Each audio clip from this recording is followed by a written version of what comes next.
A powerful 7, 3 magnitude earthquake just shook the Mexico-Guatemala border, and it was so strong that instruments picked it up more than 1,000 miles away, all the way in the western United States. Now, that far-off signal on its own is nothing to worry about, but what it landed on top of, that part matters a lot. Stay with me, because in the next few minutes, I'm going to break down exactly why scientists are keeping such a close eye on California right now. On the morning of Friday, July 17th, 2026, the ocean floor along the Pacific coast of southern Mexico gave way. A 7.3 magnitude earthquake struck near the coast of Chiapas, close to the Guatemala border. Its center was about 30 miles southwest of the town of Arriaga, roughly 9 miles below the surface. People felt the shaking as far away as Mexico City, and it crossed into both Guatemala and El Salvador too. In Tuxtla Gutierrez, workers in tall buildings said it was one of the scariest moments they'd experienced, with many rushing down emergency stairwells in the middle of the workday to get outside. Because of the quake's size and location, officials issued a tsunami warning for coastal areas within about 180 miles of where it struck. That warning was lifted a few hours later once tide monitoring stations confirmed the waves stayed small, somewhere between 1 and 3 feet high. So far, no deaths have been confirmed, though a few injuries were reported in southern Mexico.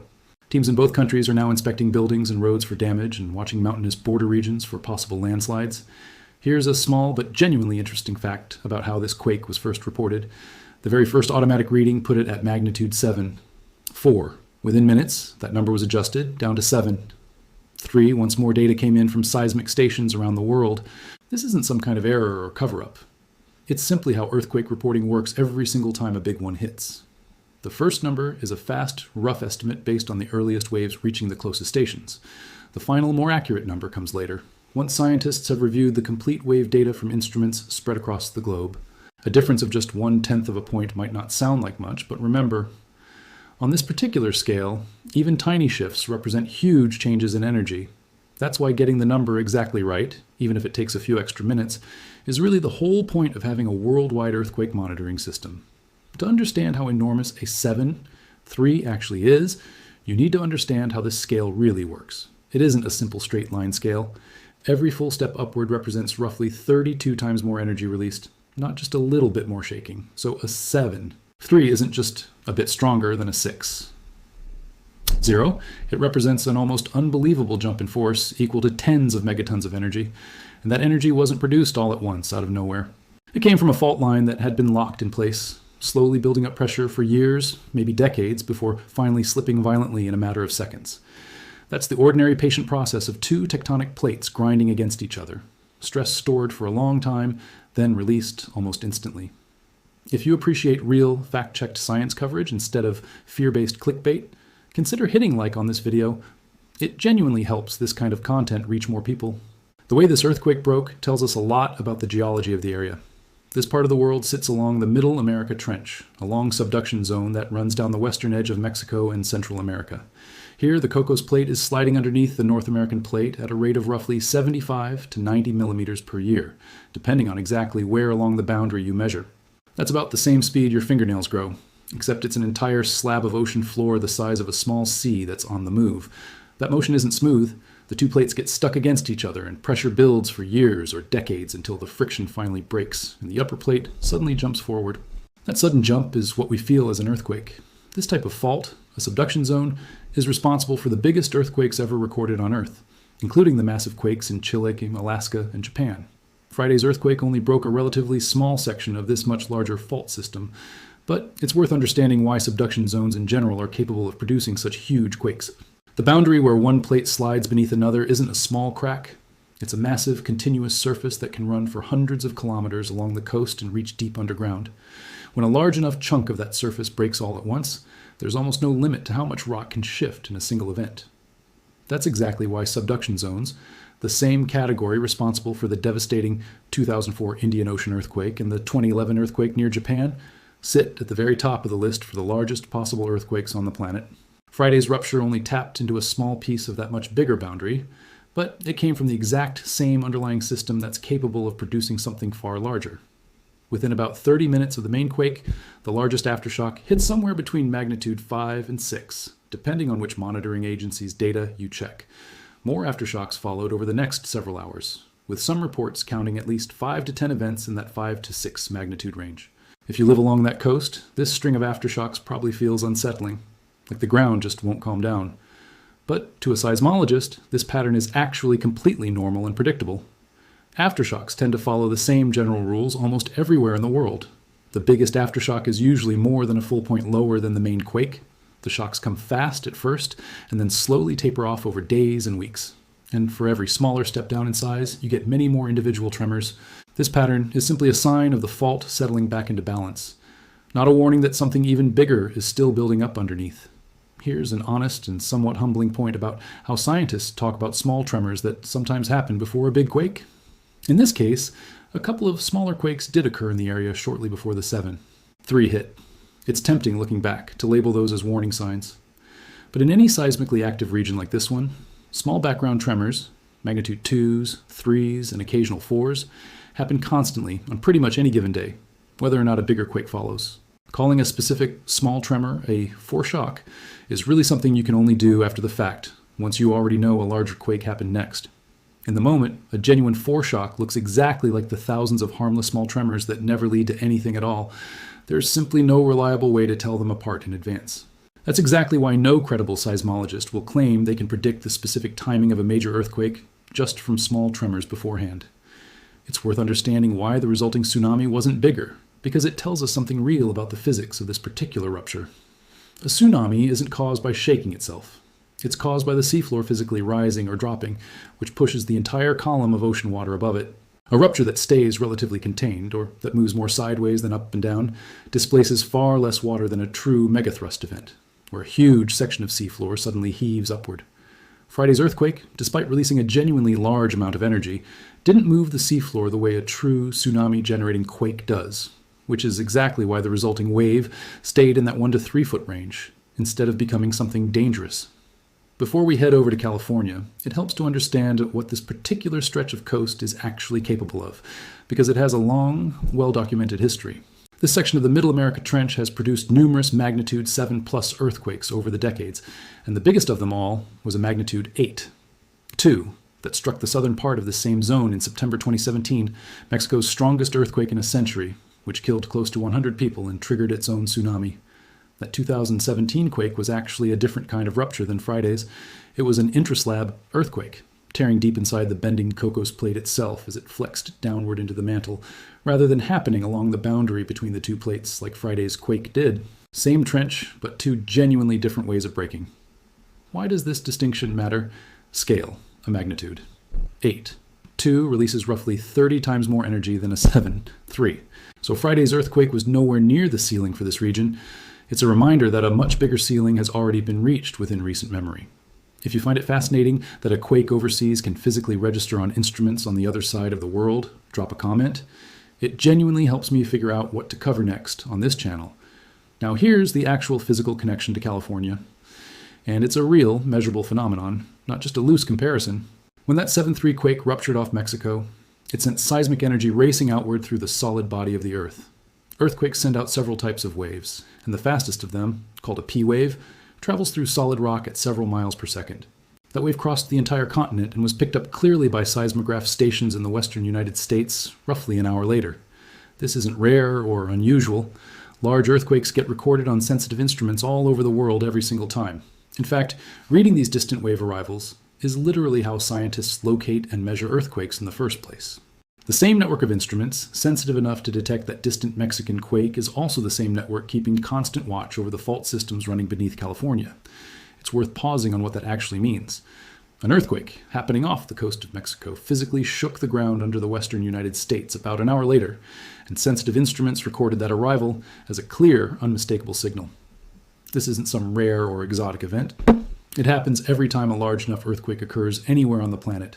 And it's exactly how the global seismic network is designed to work, from catching small local tremors to detecting the distant echo of a massive rupture happening halfway across a continent. Still, this does draw a real, literal physical link between 2 coastlines that most people assume have nothing to do with each other, even though, mechanically, the fault systems on each side are completely separate, divided by thousands of kilometers of entirely different tectonic boundaries. To answer the real question, honestly, you first need to understand what's been happening in California, completely independent of anything in Mexico. In June 2026, a study published in the Journal of Geophysical Research, Solid Earth, led by geophysicist Lillian Burkhardt from the University of Bern in Switzerland, working with researchers from the University of Hawaii at Manoa, the USGS Earthquake Science Center, and the Scripps Institution of Oceanography at UC San Diego, reconstructed roughly 1,000 years of stress buildup across the southern San Andreas and neighboring San Jacinto fault systems in Southern California. Their findings are genuinely striking. The stress levels on several segments of these faults are now at or above the highest levels recorded anywhere in that entire 1,000-year reconstruction. The study focused specifically on a spot called Cajun Pass, located northeast of Los Angeles, where the San Andreas and San Jacinto fault systems come close together.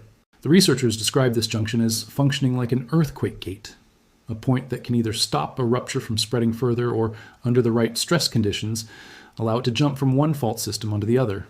According to the study, if stress on both fault systems rises to similarly high levels at the same time, conditions become more favorable for a large rupture that crosses that junction and spreads through both systems at once, potentially reaching somewhere between magnitude 7, 4, and 7, 8, and affecting a much wider area than a single fault rupture would, including Los Angeles, San Bernardino, Riverside, and the Coachella Valley, home to millions of people's worth.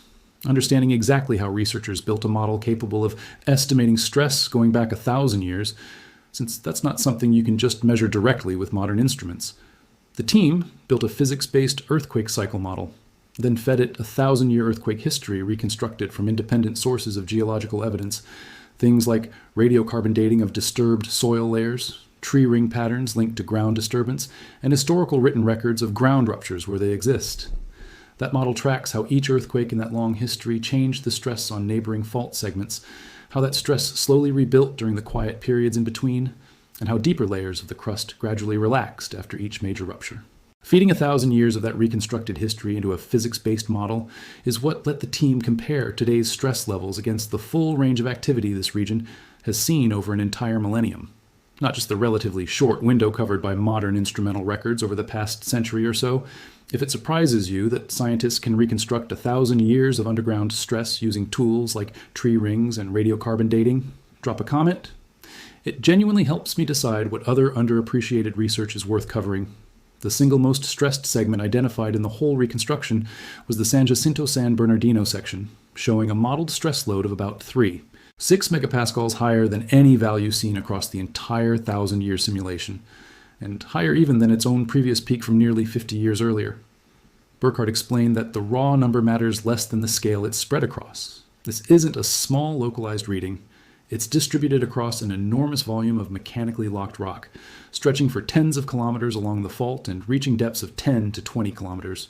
The neighboring Mojave South segment of the San Andreas Fault currently sits at roughly 8 megapascals in the same model, also elevated, though not quite as high as the San Jacinto-San Bernardino reading. It's worth adding some history here, too.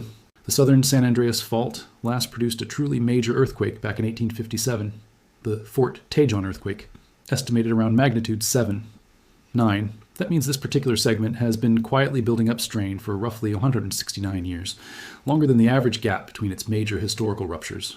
The plate boundary keeps shifting a few centimeters every year regardless of whether the fault actually slips, which means every additional year, without a major earthquake, is simply another year of strain locked further into the rock. Let's answer this directly, since a lot of speculation online gets it wrong. Can a magnitude 7, 3 earthquake off Mexico actually load up or trigger the San Andreas Fault from more than 1,000 miles away? The honest scientific answer is no, and understanding exactly why matters, because this is the exact point where fear and physics part ways. There are 2 real mechanisms through which one earthquake can influence a distant fault. The first is called static stress transfer, a real measurable effect where a rupture permanently changes the stress on the faults immediately surrounding it. This effect fades away extremely quickly with distance, generally only mattering within about 1 or 2 fault lengths of the original rupture, meaning tens of kilometers, not thousands. At the distance between the Middle America Trench and the San Andreas Fault, static stress transfer is effectively 0. The second mechanism is called dynamic triggering, caused by the shaking of seismic waves themselves as they pass through a distant fault system. This effect is real and well documented, most famously when the 1992 Landers earthquake in California set off small tremors hundreds of kilometers away as its waves rolled through. But dynamic triggering is weak. It tends to nudge fault systems that are already sitting extremely close to failure, particularly in geothermal or volcanic areas full of fluid, and it typically only produces small events. It can push an already unstable system over the edge. It cannot create a large earthquake that wasn't already building toward happening on its own. It's worth spending a moment on why these two mechanisms behave so differently, since the distinction really matters here. Static stress transfer works by permanently bending and reshaping the rock immediately around a rupture, a bit like pressing down on one end of a stretched sheet of rubber and slightly changing the tension across the rest of it. But that effect weakens dramatically the farther you move from the original point of pressure, becoming negligible within a fairly short distance. Dynamic triggering works completely differently. It relies on the passing vibration of seismic waves rather than any permanent reshaping of the rock, which is exactly why it can theoretically be felt at much greater distances. But that's also exactly why it's fundamentally weaker and far less capable of producing anything beyond a small, minor tremor in a fault system that wasn't already sitting right at its breaking point. So the honest, defensible conclusion is this: the Mexican earthquake is not a trigger for the San Andreas fault. It's more of a coincidence in timing that happened to draw attention back to a genuinely serious, independently measured finding, that certain Southern California fault segments are sitting at their highest stress levels in 1,000 years, according to this recent study. That measurement, not the quake off Mexico, is what actually deserves ongoing attention. It's also important to be precise about what this stress study does and doesn't tell us. Physics can measure how loaded a fault currently is. It cannot tell anyone the specific date or year that stress will actually be released. That's exactly why seismologists consistently speak in terms of probabilities and elevated risk, rather than specific predictions or timelines. A fault sitting at record stress could still take years, even decades, before it actually ruptures, and no legitimate scientific study claims otherwise. What a study like this one actually provides is genuinely valuable information for emergency planners, building code officials, and infrastructure decision makers, helping direct resources and preparation toward the segments carrying the greatest identified risk, rather than serving as any kind of specific forecast for when an earthquake will happen. It's also worth putting this single Mexican earthquake into a broader, calmer context, since headlines about earthquakes rarely come with that context attached. So far in 2026, the planet has produced roughly 9 earthquakes of magnitude 7 or larger, compared to a long-term average of around 15 per year, meaning this year is actually running somewhat below the historical average, not above it. The largest earthquake recorded anywhere on Earth this year was a magnitude 7.8 in the Philippines. There hasn't been a single magnitude 8 anywhere on the planet so far in 2026. The world typically produces somewhere between 120 and 140 earthquakes of magnitude 6 or larger every year, roughly one every 3 days on average. That's simply the normal background rhythm of a geologically active planet, not evidence that anything unusual is currently happening worldwide. Off the coast of Mexico, the earthquake sequence is behaving exactly the way seismologists would expect for a quake of this size. Aftershocks decaying in a predictable pattern, with nothing in the data suggesting an imminent larger rupture along that stretch of trench. In California, nothing about Friday's earthquake changed the underlying physics. The Mexican rupture did not load the San Andreas fault, and there's no credible chain reaction traveling up the coast toward Los Angeles. What remains genuinely true, completely independent of anything that happened in Mexico, is that certain segments of the southern San Andreas and San Jacinto fault systems are currently showing their highest modeled stress levels in 1,000 years, according to a serious, peer-reviewed study published this past June. That's the part actually worth paying attention to. Not because it predicts anything specific about timing, but because it represents real, measured scientific evidence that these fault segments deserve ongoing monitoring, continued research, and continued earthquake preparedness entirely on their own merits. If you want to keep following real, fact-checked science coverage like this instead of exaggerated claims dressed up as breaking news, subscribe to this channel and turn on notifications. I'll keep tracking both this earthquake sequence and any new findings on California's fault stress as genuine updates come in. Thanks for watching, and I'll see you in the next one.